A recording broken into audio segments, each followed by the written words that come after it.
Where have you been? It's alright, we know where you've been. You've been in the pipeline, filling in time, provided with toys and scratching for voice. You brought a guitar to punish your ma, and you didn't like school, and you know you're nobody's fool. So welcome to the machine. Welcome, my son. Welcome to the machine. What did you dream? It's alright, we told you what to dream. You dreamed of a big star, he played a keen guitar, he always ate in the steak bar, he loved to drive in his Jaguar. So, welcome to the machine.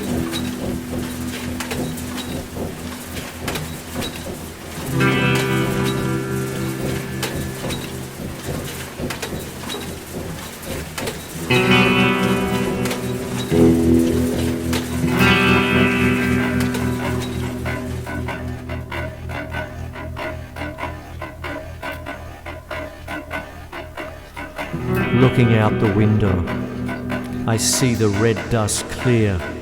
High up on the red rock stands the shadow with a spear. The land here is strong, strong beneath my feet. It feeds on the blood, it feeds on the heat.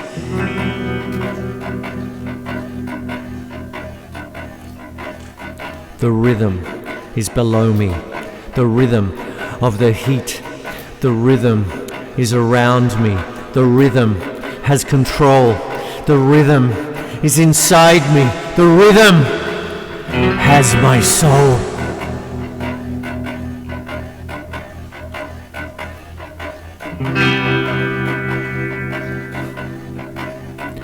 Drawn across the plainland to the place that is higher. Drawn into the circle that dances round the fire. We spit into our hands and breathe across the palms, raising them up high, held open to the sun. Self-conscious, uncertain, I'm showered with the dust. The spirit enters into me, and I submit to trust.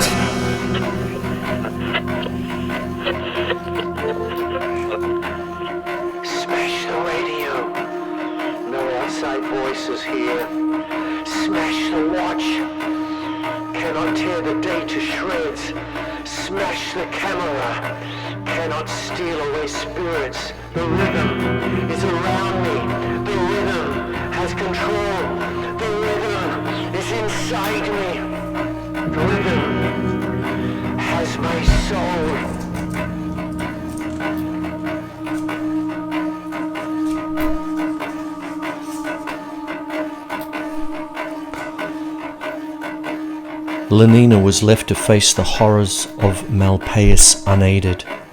They came crowding in on her thick and fast. The spectacle of two young women giving the breast to their babies made her blush and turn away her face. She had never seen anything so indecent in her life, and what made it worse was that instead of tactfully ignoring it, Bernard proceeded to make open comments on this revoltingly viviparous scene. Ashamed now that the effects of the soma had worn off, of the weakness he had displayed that morning in the hotel, he went out of his way to show himself strong and unorthodox. "What a wonderfully intimate relationship," he said, deliberately outrageous, "and what an intensity of feeling it must generate. I often think one may have missed something in not having had a mother. And perhaps you've missed something in not being a mother, Lenina. Imagine yourself sitting there with a little baby of your own." "Bernard, how can you? The passage of an old woman with ophthalmia and a disease of the skin distracted her from her indignation. Let's go away," she begged. "I don't like it. But at this moment their guide came back and, beckoning to them to follow, led the way down the narrow street between the houses. They rounded a corner. A dead dog was lying on a rubbish heap. A woman with a goiter was looking for lice in the hair of a small girl. Their guide halted at the foot of a ladder, raised his hand perpendicularly, then darted it horizontally forward. They did what he mutely commanded, climbed the ladder and walked through the doorway to which it gave access, into a long narrow room, rather dark and smelling of smoke and cooked grease and long-worn, long unwashed clothes. At the further end of the room was another doorway, through which came a shaft of sunlight and the noise, very loud and close, of the drums. They stepped across the threshold and found themselves on a wide terrace. Below them, shut in by the tall houses, was the village square crowded with Indians, bright blankets and feathers in black hair and the glint of turquoise, and dark skin shining with heat. Lenina put her handkerchief to her nose again. In the open space at the centre of the square were two circular platforms of masonry and trampled clay. The roofs, it was evident, of underground chambers, for in the centre of each platform was an open hatchway with a ladder emerging from the lower darkness. A sound of subterranean flute playing came up and was almost lost in the steady, remorseless persistence of the drums. Lenina liked the drums. Shutting her eyes, she abandoned herself to their soft repeated thunder, allowed it to invade her consciousness more and more completely, till at last there was nothing left in the world but the one deep pulse of sound. It reminded her reassuringly of the synthetic noises made at solitary services and Ford's Day celebrations. Orgy, porgy, she whispered to herself. These drums beat out just the same rhythms.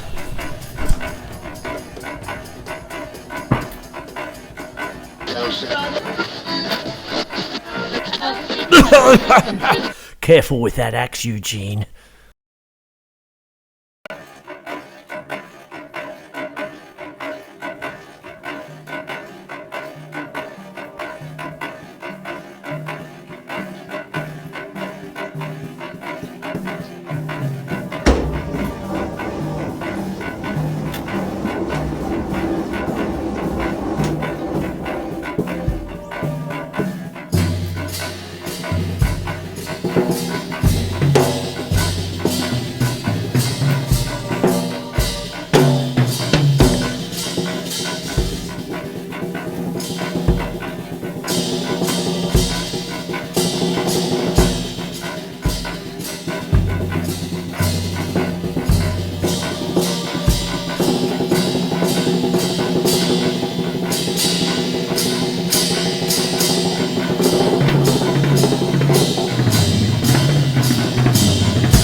Nothing you can do.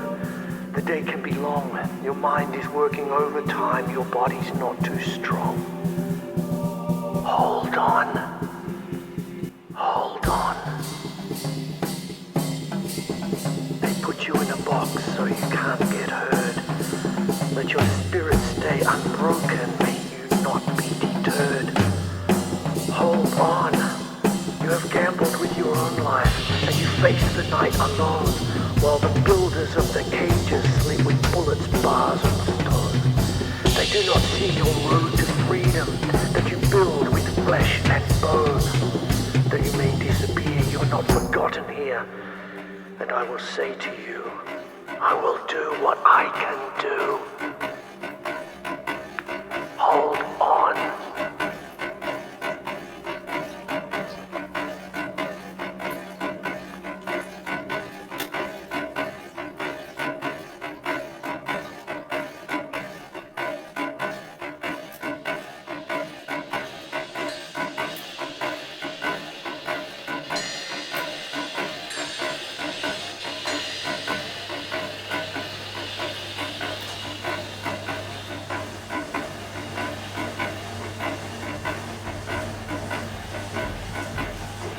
One. Perhaps one did not want to be loved so much as to be understood. 2. Who controls the past controls the future. Who controls the present controls the past. 3. War is peace. Freedom is slavery. Ignorance is strength. 4. The best books are those that tell you what you know already. 5. If you want to keep a secret, you must also hide it from yourself. 6. But if thought corrupts language, language can also corrupt thought. 7. If you want a picture of the future, imagine a boot stamping on a human face, forever. 8. We shall meet in the place where there is no darkness. 9. It was a bright cold day in April, and the clocks were striking 13. 10. Doublethink means the power of holding two contradictory beliefs in one's mind simultaneously, and accepting both of them. 11. Who controls the past controls the future. Who controls the present controls the past. 12. It was merely the substitution of one piece of nonsense for another. 13. It struck him as curious that you could create dead men but not living ones. 14. Perhaps a lunatic was simply a minority of one. 15. But if there was hope, it lay in the prose. You had to cling on to that. When you put it in words it sounded reasonable. It was when you looked at the human beings passing you on the pavement that it became an act of faith. 16. If you kept the small rules you could break the big ones. 17. When you make love you're using up energy, and afterwards you feel happy and don't give a damn for anything. They can't bear you to feel like that. They want you to be bursting with energy all the time. All this marching up and down and cheering and waving flags is simply sex gone sour. If you're happy inside yourself, why should you get excited about Big Brother and the 3-year plans and the 2 minutes hate and all the rest of their bloody rot? 18. To hang on from day to day and from week to week, spinning out a present that had no future, seemed an unconquerable instinct. Just as one's lungs will always draw the next breath so long as there is air available.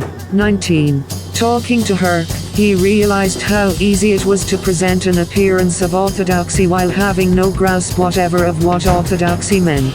In a way, the worldview of the party imposed itself most successfully on people incapable of understanding it. They could be made to accept the most flagrant violations of reality, because they never fully grasped the enormity of what was demanded of them, and were not sufficiently interested in public events to notice what was happening.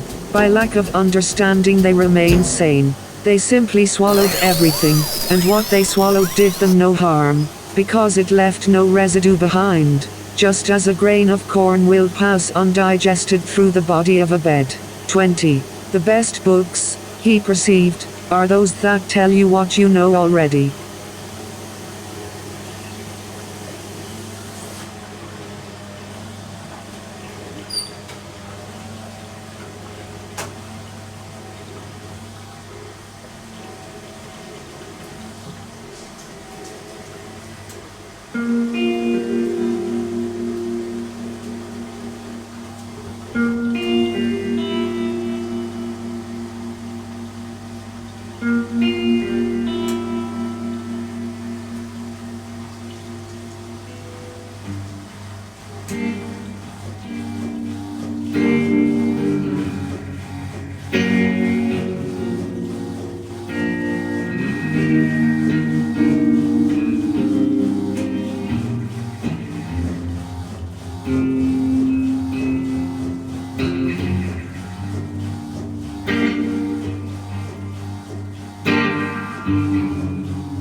For in the end, Huxley was trying to tell us what afflicted the people in Brave New World was not that they were laughing instead of thinking, but that they did not know what they were laughing about and why they had stopped thinking. But I don't want comfort. I want God. I want poetry. I want real danger. I want freedom. I want goodness. I want sin. Most human beings have an almost infinite capacity for taking things for granted. A really efficient totalitarian state would be one in which the all-powerful executive of political bosses and their army of managers control a population of slaves who do not have to be coerced, because they love their servitude.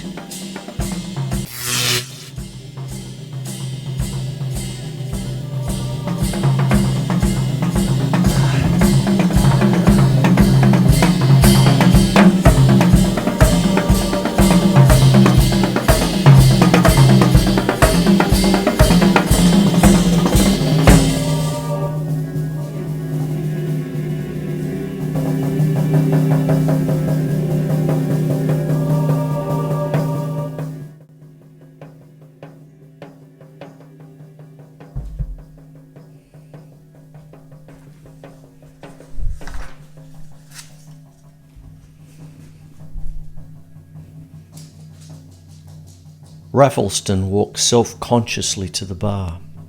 People began staring at him again as soon as he stood up. The navvy, still leaning against the bar over his untouched pot of beer, gazed at him with quiet insolence.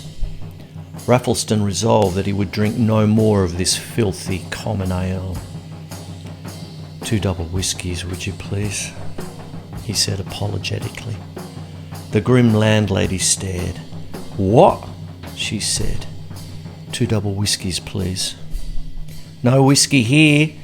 We don't sell spirits. Beer house, we are. The navvy smiled, flickering under his moustache.